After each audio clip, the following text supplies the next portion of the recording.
Sveiki, senokai kalbėjau apie Žemaitaitį. Tyčia vengiau šitos temos, nes matau, kad ir taip kartais jisai pelnytai gauna eterio, nepelnytai. Tiesiog per daug. Visur Žemaitaitis. Kasdien mes turim kažkokių žinių, reikiančias antraštės, laidas. Bet šį kartą, bičiulis taip tokią nesąmonę padarė su tuo savo vizitu į Ameriką, kad, tiesiog negalima tylėti. Tai yra absurdas. Reikia, bent jau tikrai noriu pasakyti savo nuomonę, kodėl jis taip padarė, kas galbūt tą organizavo ir kaip reikėtų vertinti jo šitą poelgį.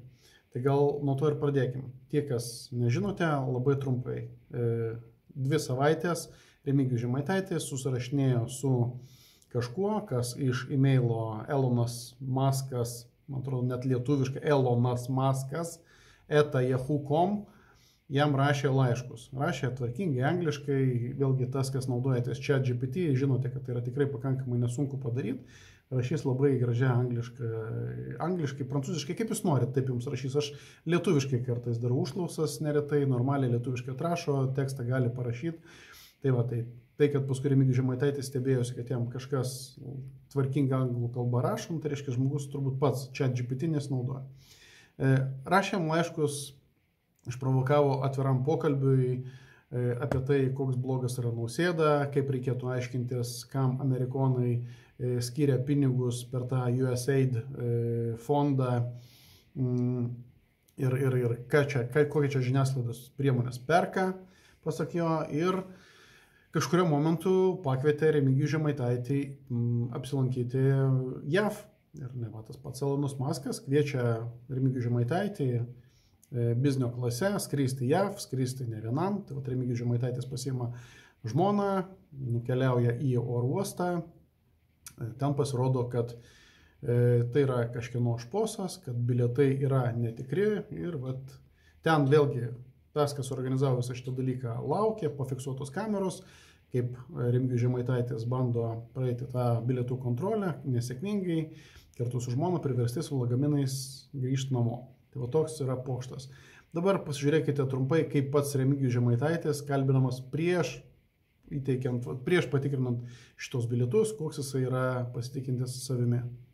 Skrendu į New Yorką, gal dar iki Vašingtono nuskrisiu, tai asmeniniai reikalai, asmeniniai darbai ir valstybės reikalai tuo pačiu. Tam tikri susitikimai numatyti, tam tikri bilietai ir spektaklis gavom bilietai, kurį norėjome, tai dėl to ir skrendame. Ta kelionė buvo planuota kovo pabaigoje, bet kadangi kai kurie žmonės, su kuriais noriu irgi susitikti, būtent kaip tik šią savaitę gali suorganizuoti susitikimą, tai skrendu anksčiau. Kas tie žmonės, pas ką vyksit, su kuo susitiksit? Eisime pabaigoje kelionės vizito, mes tikrai jas kleisim ir jūs tikrai pamatysit. Vežuosi savo asmeninę poziciją, aš manau, kad visi politikai turi dėti kiek įmanoma diplomatinių pastangų, kad šitie konfliktai nebūtų. Matyt, kad kiekvienas politikas neša indėlį nuo savęs vienoje ar kitokioje istorijoje. Prieš 2 savaitės buvo NATO Committee Session Europos Briuselį turiu menį.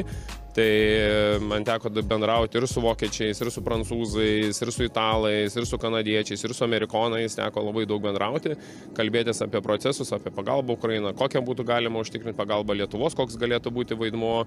Bandžiau paaiškinti amerikonams, kad lietuviai ko gero geriausiai perpranta ukrainiečius kartu su lenkais, kad karo metu daugiausiai lietuviai padėjo ir bandžiau aiškinti, dėl ko taip yra, bet aš suprantu, kad tai yra jų vidaus politika. Tai reikia nepamiršti, kad Donaldas Trumpas šiandieną vykdo labai stipriai savo vidaus politiką, o mes turime kiekvienas politikas vykdinti būtent tai, kas mums arti mūsų kaimynų. Aš asmeniniais reikalais važiuoju, o kai kas Lietuvoje tegu pergyvena, dėl ko aš ten labai važiuoju ir kokius dokumentus galimai aš prasivešiu per USAID finansavimą tam tikras grupės.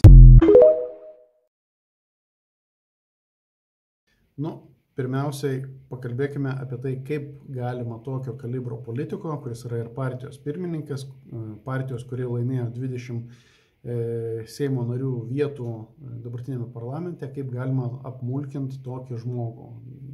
Kaip jau dabar žinote iš žiniasklaidos, 2 savaitės su juo buvo susirašinėjama ir, reiškia, tokio kalibro politikui, kuris vaizduoja, kad jisai pats protingiausias, bet kaip jis pakliuvo į tokias pinklės.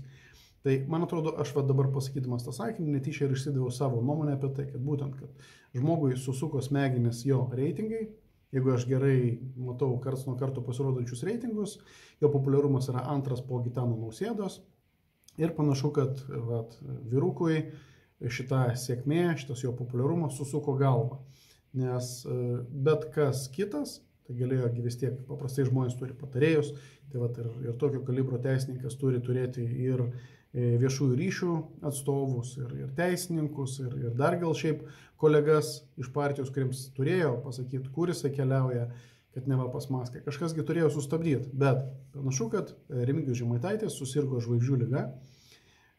Tas populiarumas susuko galvą tiek, kad jis galvoja, kad jis vienintelis viską žino, vienintelis Lietuvoje, vienintelis gal pasaulyje ir jiems su nieko nereikia tartis, nes bet kas kitas, vien pamatęs, kad ten yra, koks yra e-mailas iš Yahoo, kai kažkas rašo, dar taip kreivai pasirašęs, tai greičiausiai būtų jį atkalbėjęs ir tokiai tragedijai, tokiam, nežinau, cirkui nebūtų leidęs įvykti. Bet Remigijus Žemaitaitis viską vienas gerai žino, tuo kaltino jį, aš primenu, ir Agnė Širinskienė, kuri dabar jau perėjo, bent jau prie kitos frakcijos, aš nežinau, ar jinai perėjo pas Saulių Skvernelį į partiją, bet kad bent jau jinai dirba jų frakcijoje, tai šitą dalyką turbūt visi žino. Tai jinai irgi kaltino jį, kad tiek visa ta komunikacija po rinkimų buvo su nieko nederinta, tiesiog Remigijus Žemaitaitis, ką galvoja, tą ir šneka. Čia vienas dalykas. Antras dalykas, kas galėjo organizuoti tokią akciją. Tai čia yra keli dalykai, kurie man bent jau kaip ir suponuoja atsakymą. Tai, kad pirmiausia ta informacija atsirado Laisvės TV kanale pas Andrių Tapiną, tai šitas irgi daug ką pasako. Pasižiūrėkite paties Andriaus Tapino reakciją.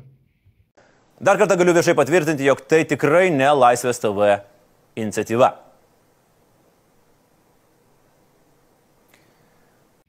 Tai trollingas aukščiausio lygio buvo suplanuota, kažkas gerai pasėdėjo, padirbėjo, tiek susirašinėjant e-mailais buvo pagautas, kad kitom laido gale yra narcizas, kurį reikia pagirti, pasakyti, koks jisai fainas, kad jis yra vos ne vienintelis, nes Petras Gražulis buvo nuvažiavęs į Ameriką, klausimas ko. Tai ir kad Remigijus Žemaitaitis yra tas išskirtinis, kurį pats Elonas Maskas kviečia pasikalbėti apie tai, kaip čia padaryti tvarką pasaulyje. Tai jį pagyrė, jį atvedė už rankytės praktiškai iki oro uosto, buvo kas pafilmavo visą šitą dalyką. Vėlgi, žiūrėkite, tai, ką aš parodžiau, tai reiškia, ir interviu prieš tai paėmė, kažkas apsimetė, kad lik netyčia ten yra oro uoste, Remigijus Žemaitaičio klausia, kur tu čia važiuoji, pafilmavo, kaip jis paskui apsižioplinus tais bilietais ir netgi visą šitą medžiagą iš karto atsirado Laisvės TV ir buvo tų vyrukų užtikrinta, kad šitą informaciją pasklis plačiai. Nesakau, kad čia blogai. Etinis gal toks etikos dalykas, ne? Ar čia žurnalistai, Andrius Tapinas kartais tokius save vadina, ar taip galima buvo elgtis. Tuo atžvilgiu, tuo atveju, jeigu iš tikrųjų Andrius Tapinas šitą dalyką organizavo. Tai gal ir dėl to sakom, kad yra anonimiška medžiaga, nieks čia neprisipažįsta, bet pats faktas gražiai, tvarkingai, profesionaliai sudirbta ir turim, ką turim. Kaip dabar reikėtų ir kaip bus tas vertinamas Remigijus Žemaitaičio šitas poelgis, tai čia yra dvejopai. Yra daug norinčių surengti apkaltą ir tai gali būti priežastis ir oficiali priežastis, kodėl ta apkalta keliama. Ir čia jau užduodami tokie klausimai.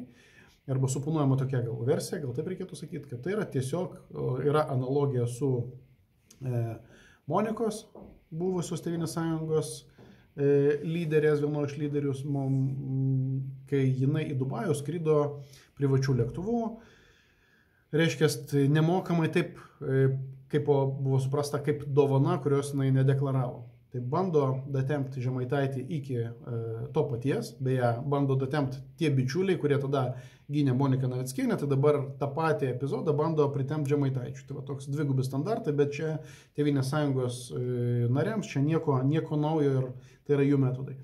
Tai bando tuo pasakyti, kad viską suskaičiavo, tai tas paketas Žemaitaičiui, verslo klasės skrydis, prabangus viešbutis ir ten bilietai kažkokį irgi teatro spektaklio pasirodymą, tai turėtų kainuoti virš 30 000 eurų. Tai čia toks bandys greičiausiai iš to lipdyti apkaltą.